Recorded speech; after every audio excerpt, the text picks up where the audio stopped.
The Chargers are running out of time to get under the cap. As of right now, this team is $20 million in debt.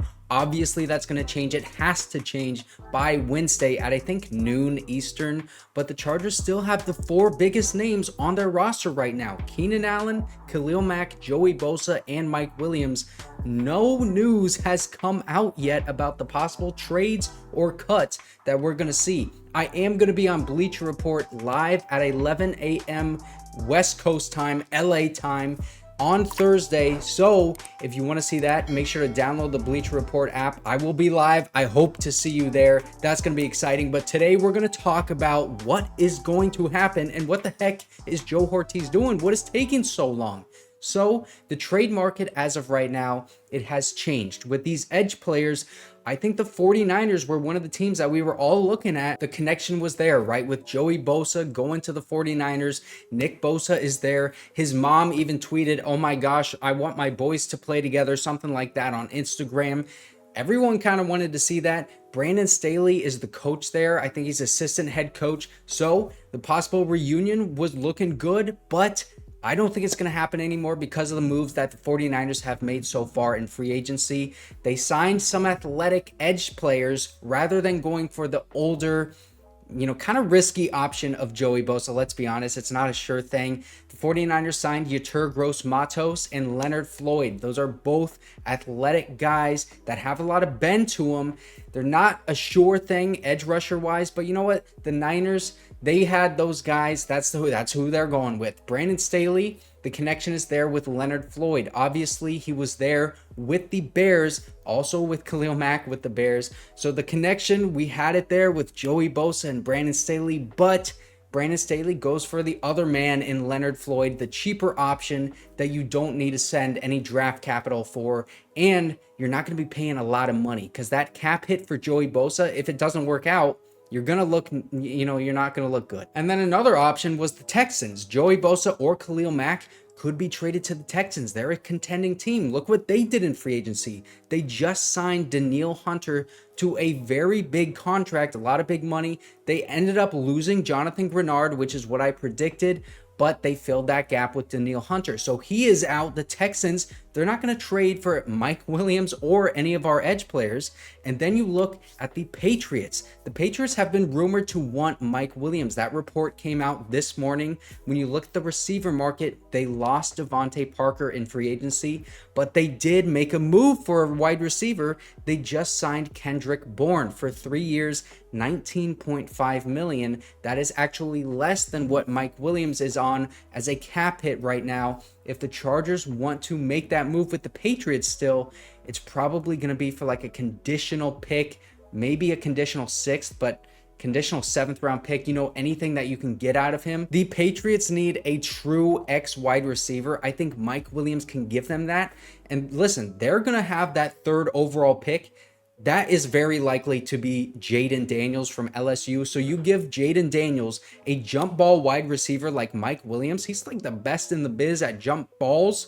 You give him that conditional 6th round pick, bro. Just give it to us, please. Only thing with the Patriots is they have been linked to Calvin Ridley. So they may wait on that, and they might rather go that Calvin Ridley route. You might be able to spend a little less money on Calvin Ridley, maybe just about the same money that Mike Williams is getting, and you don't have to spend any draft capital. But if they want to be in favor of that comp pick system, then maybe you trade for Mike Williams for a conditional late round pick, and it might actually be better for you because you're taking that comp pick formula into account. That's just something to consider. And another team that could possibly still want either Khalil Mack or Joey Bosa, look out for the Packers. And listen, as we get closer to the start of free agency, it's going to be less and less draft picks that we end up getting and less value because we're in a bad position. These teams, they're going to try and take advantage of that. The Packers, they have Jaire Alexander, and there have been some character concerns with him. They may not want him. There was that whole thing with him coming out there as a team captain, and he wasn't a team captain. It was just really confusing. They may want to move on from him. This could be a good opportunity to do that. He does have a lot of money attached to him, so you could trade him for a guy like Joey Bosa or Khalil Mack. Derek Ansley, the Chargers' former defensive coordinator, is there right now, and the Packers, they still do need an edge. And another thing that is going to drive down the trade value for Khalil Mack and Joey Bosa is the Philadelphia Eagles, because they did just sign Bryce Huff to a big contract, and they re-signed Brandon Graham. Those are two edge players for them, but they also still have Josh Sweat and Hasaan Reddick on their team, and they are in the trade market right now. They are both younger than Khalil Mack.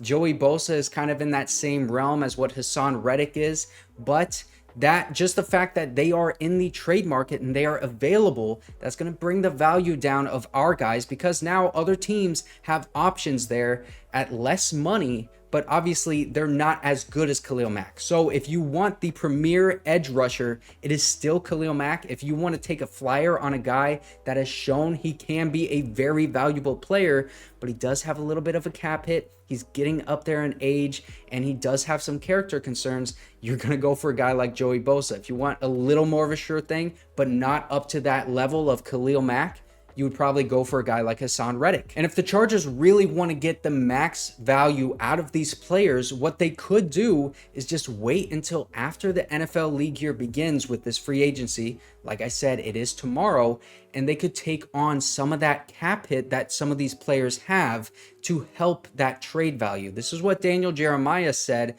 and I don't know the intricacies, to be honest with you, of how this would all work out. This is like extremely high level cap knowledge and market value kind of stuff that the Chargers would be pulling off here, but they're still 20 million over the cap. To my knowledge, you need to get under the cap before that league year begins. And in order to do that, they would have to at least like cut or trade Mike Williams. That's that 20 million right there. And then Khalil Mack and Joey Bosa, you could keep them on the team and still trade them at some point after the league year. And I think that's what Daniel Jeremiah is talking about here. Another cut candidate to get under the cap, it would only be Khalil Mack. I mean, Keenan Allen, he is not getting cut. Let's just, don't even think about that, because if you do cut Keenan Allen, you would get under the cap, but that is not going to happen. It's going to be Mike Williams. If the Chargers do want to take on some of that money, some of that cap hit for these guys in this next season to increase what they would get in a trade. This is all coming down to the wire, man. And the last team that I want to talk about is the Minnesota Vikings, because this is the most interesting one. It would be the biggest one if this happens. Obviously, we know the Vikings, they just lost Kirk Cousins, okay? And you might think, what does that have to do with anything? Well, they have the 11th pick. They have been rumored to be one of those teams that wants to trade up and get their quarterback. The Chargers, as we all know, we're trying to trade down from number 5 overall. And it is rumored also that Justin Jefferson is on the trade block for the Vikings, and he turned down a $30 million extension just this past offseason. The Vikings, they just lost Kirk Cousins. They're going to go and have a rookie quarterback most likely this upcoming season. The rumors right now, I'm not sure I believe this, is that Justin Jefferson might be available and the Chargers could secure him in a trade. They would probably have to give up that 5th pick and maybe throw in a guy like Mike Williams or something. But it would be something around the 5th pick and Justin Jefferson. And that would give the Vikings that 5th pick, and they would draft J.J. McCarthy. They would still have that 11th pick to probably get some protection for him, like a guy like Talize Fuaga. Now, I don't really like this trade, because if you want a generational talent at wide receiver, then you should probably look in the draft at the number 5 draft spot. You have Malik Neighbors right there. Roma Dunze is going to be there. Marvin Harrison Jr. is probably going to be gone, but if he's not, he would be there as well. Those are 3 top of the draft kind of guys that could end up being just as good as Justin Jefferson.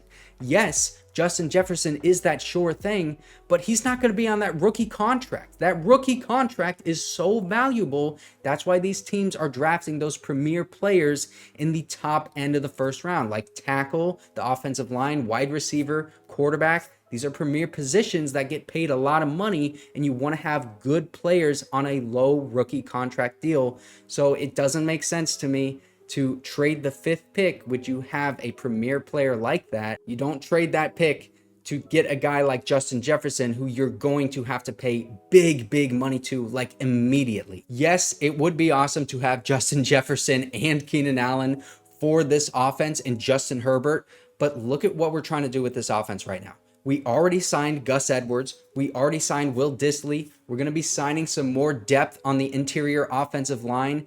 We are putting all of our resources right now into the running game. Why would we trade our biggest asset for Justin Jefferson, a wide receiver who we're going to have to pay really, really big money to almost immediately? And that is everything going on right now. You know what else is going on?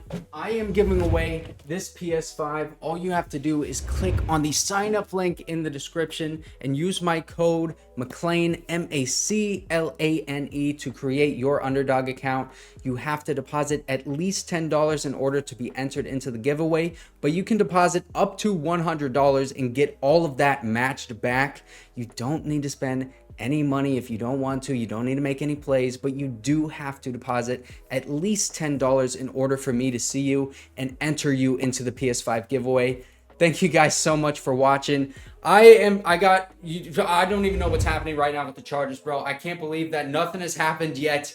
But if you want to see the signings that we made, you can check right here.